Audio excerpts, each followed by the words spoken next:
To cross-sell is to sell related or complementary products to a customer. Cross-selling is one of the most effective methods of marketing.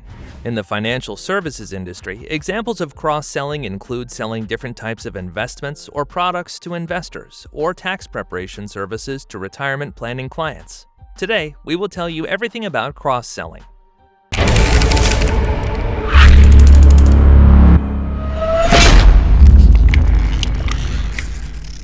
Five. What is cross-selling?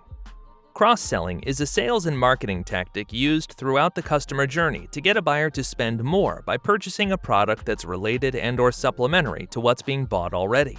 Cross-selling is a relatively low-lift way to increase revenue per order.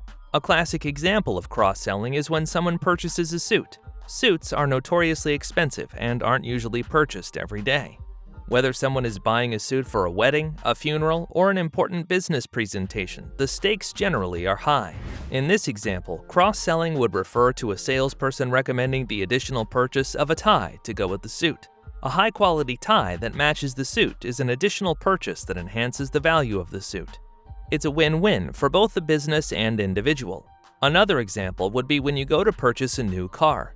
Dealerships make a significant amount of additional revenue by suggesting relevant add-ons to your original purchase. For example, when purchasing a car, the dealer may suggest adding a new sound system or that you upgrade the driver's seat with a more comfortable material.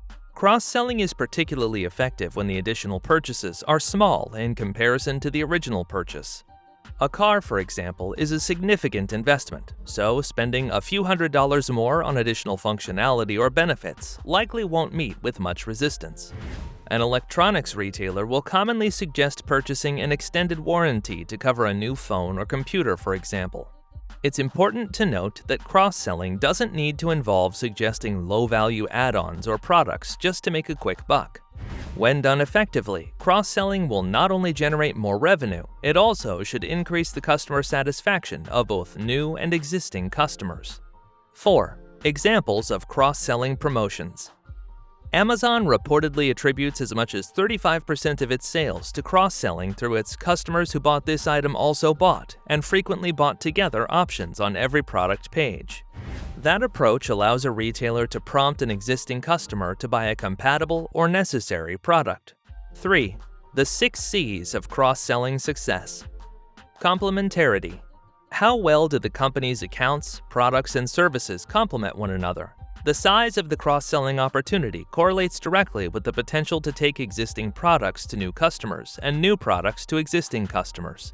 The more the two companies' products and customers complement each other in those two respects, creating the potential for product bundles, for example, the more value the combined organization can realize from cross-selling. Indeed, the top performers report that complementary offerings are the most important factor in capturing revenue synergies successfully. But while M&A teams can evaluate overlap in customers or products, they tend to overestimate potential product complementarity, an optimism that usually stems from an insufficient understanding of the complexity of products and how customers buy and use them. Connection. Do we have strong customer relationships to build on? One executive we interviewed summed up this point well. The stronger the relationship, the more successful the cross-sell. The difference between having a strong relationship with a client company and with a specific individual in that company can have significant impact on success. One technology services organization achieved an 80% cross-selling rate within a year of the merger at accounts where salespeople had strong relationships with relevant decision-makers. Accounts where the reps had to sell to unfamiliar people took about 18 months longer to achieve similar results. The lesson is that sales leaders need to assess, starting as early as the due diligence stage, the strength of existing relationships and product relevance at an account or segment level. Capacity. Can the sales force focus on cross-selling? Sales teams have finite capacity and limited attention from customers. Determining whether they have sufficient space in their bag, meaning resources and mind share from cross-selling, requires considering the existing commercial priorities, product assortment, and sales plan, and weighing those factors against the benefits of introducing a cross-selling program. Leading organizations evaluate 3 aspects in particular: individual salespeople's ability to prioritize the cross-sell program, the priority embedded in the sales quota of selling other products, and the ease of introducing other products into customer conversations. Capability. Does the sales force have the skills for cross-selling? Companies often make assumptions about what a sales team could sell without objective assessment of the sales organization's knowledge, skills, and experience.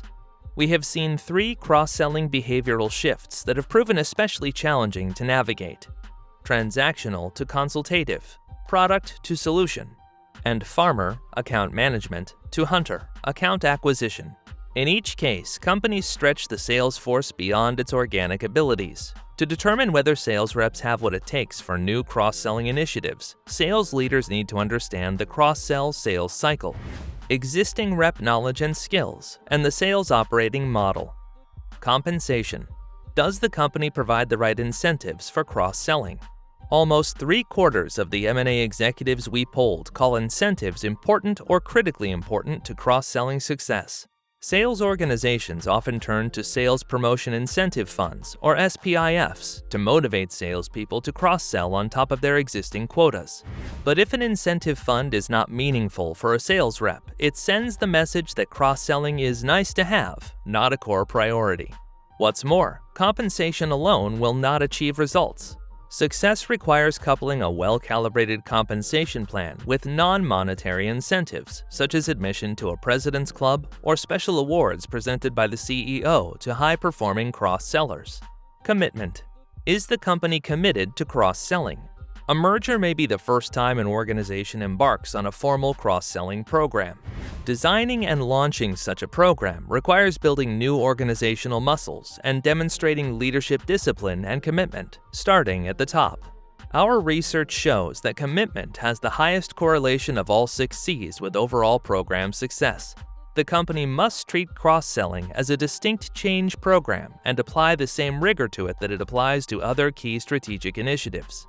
One thing our research makes clear is that the companies with the greatest cross-selling success prioritize 4 or more of these dimensions. In other words, a systematic approach is key. Deal volumes are on an upswing after a largely moribund year in M&A. Companies that show a deep commitment to capturing the cross-selling opportunities will have a significant edge in meeting their revenue synergy goals in mergers.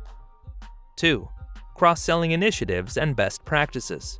Remember, cross-selling should improve, not hinder, customer satisfaction. Best practices for cross-selling success include: recommend the accessory required for proper operation or use of the product purchased, such as a power cord for a computer printer that doesn't include one in the box.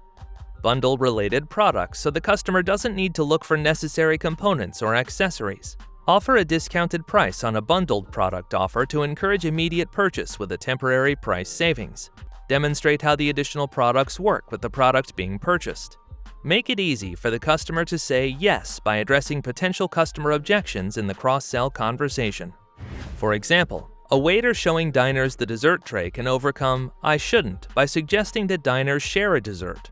Cross-selling in the e-commerce environment involves identifying related products and creating appropriate offers, while in-person cross-selling could require training in effective approaches. In both cases, though, the goal is to make more money for the company while creating a satisfied customer. Number 1.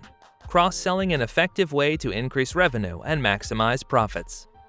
It's not every day that a marketing and sales technique can apply to virtually any business, but in the case of cross-selling, most businesses can benefit in a major way when they incorporate cross-selling into their marketing strategy. If increasing revenue is a major goal for your business, it's definitely worth giving it a try. Use the cross-selling example shared above as a starting point to implement cross-selling in your own business. You'll be happy you did. What are your thoughts about cross-selling? Thanks for watching.